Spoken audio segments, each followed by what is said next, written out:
Maliit na utang lumalaki, onting singil nagagalit. Jello, singilin mo na nga si Maring Jessica sa utang niya.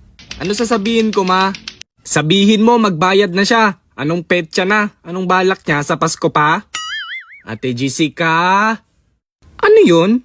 Yung utang niyo daw po kay mama. Ay, di umano. Wala akong pambayad sa inyo. Lumipad ang aming team para ikaw ay singilin. Di umano. Sa katapusan pa ako makakabayad ng utang ko. Di umano. Nakakapag-outing pero di nakakabayad sa akin. Potek bars! Utang moments.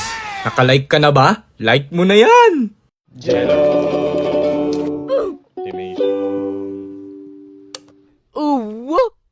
Hindi ko napapatagalin pa. Simulan na natin sa mga Mars nyong palakamusta. Sila yung mga lalapit lang pag may kailangan na. Tapos pag di mo na pagbigyan ni galit pa. Tuliling, tuliling. Tuliling, tuliling. Uy, Mars. Hello, Mars. Napatawag ka. Kamusta ka naman, Mars? Parang alam ko nakasunod niya na. Pero sige, eto okay lang. Kita ko post mo, Mars, ha? Galing kayong Boracay, ha? Sama mo naman kami sa susunod. Ay wow, may patago. Oo Mars, galing kami doon. Masaya din. Nakakapagod lang. Buti nga kayo Mars, pa-outing-outing na lang eh. Pinag-iipunan talaga namin yun Mars, syempre. Trabaho, Monday hanggang Linggo. Kailangan din natin mag-unwind kahit papano. Di, ang dami nyo ng pera niyan Mars. Baka naman makahiram pang gatas lang at pangbaon ni Junior. Ay Mars, wala naman ako maipapahiram kasi nakabudget na ang income namin buwan-buwan. Ay ganon, bayan may pang-outing pero ayaw magpahiram. Ay kasama ka sa budget?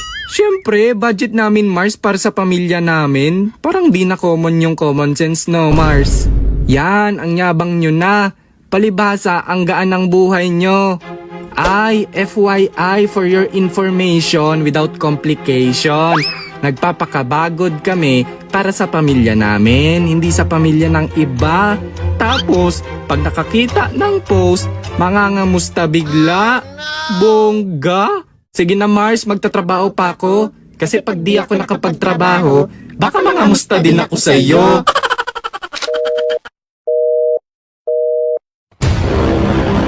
Utang moments. Sunod naman natin dyan yung mga budol mong tropa. Yayayain ka kumain sa kalsada. Tapos sasabihin bigla buo yung pera niya. Sa totoo lang, grabe ba? Parang nagugutom ako be. Tara tusok-tusok tayo. Ay tara be, go tayo dyan. Ate, isa nga pong order sa Kikiam tas Dynamite. Yung malutong? Hindi, yung sumasabog. Eme, ikaw be, ano sa'yo? Siguro akin fishball tsaka gulaman ate. In fairness, masarap din dito kumain ha. Halabi, buo pala pera ko. Pwede pabayaran muna. Ayan tayo eh. Ikaw nagyaya, biglang ako magbabayad. Ano magagawa ko? Buo pera ko be. Ayan pre, hold upin natin. Wag yan pre. Ninakaw ko wallet nung nakatali buhok dyan. Oh, puro barya laman. Di nagsuri ka. O sige, tara na nga. Buo pala ang pera. Lambi. Utang moments. Madalas sa mga tindahan, usong-uso to. Tatawag sa labas ng tindahan tapos bibili ko no. Tapos pag tinanong na ng tindero, biglang uutang na ng kung ano-ano. Pabili o. Ano yon? Pautang. Potek, kala ko bibili. Palista na lang daw po kay mama. Ba't sino ba mama mo? Si Mama Lasin. Ay, kaya pala, si Mama Lasin. Sa inyo minamalas tindahan ko eh. Ano ba utangin nyo? Meron po ba kayong toyo? Oo, meron. May sabote po ba? Oo, meron. Suka po. Meron din. Meron po sabote? Oo, meron din.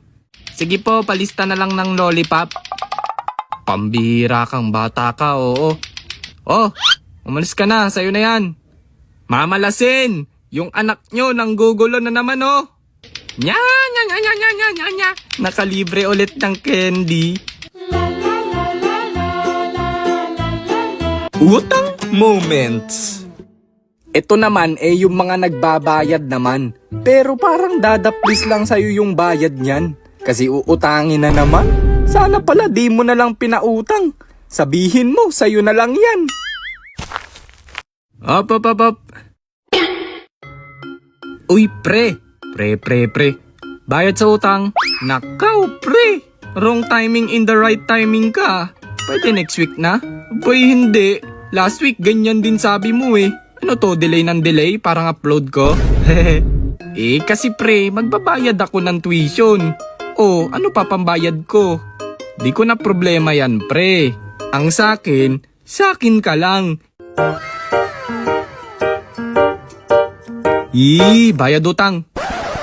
Kikiligin na sana ako, pre eh. Ito na. Yun, magbabayad din pala. Paano yan? Wala na ako pambayad ng tuition. Magkano ba? 3K. 3K din yung utang mo ah. Oh, nakabayad na ako. Oh, tapos? Pautang ulit 3K. Potek. Utang moments.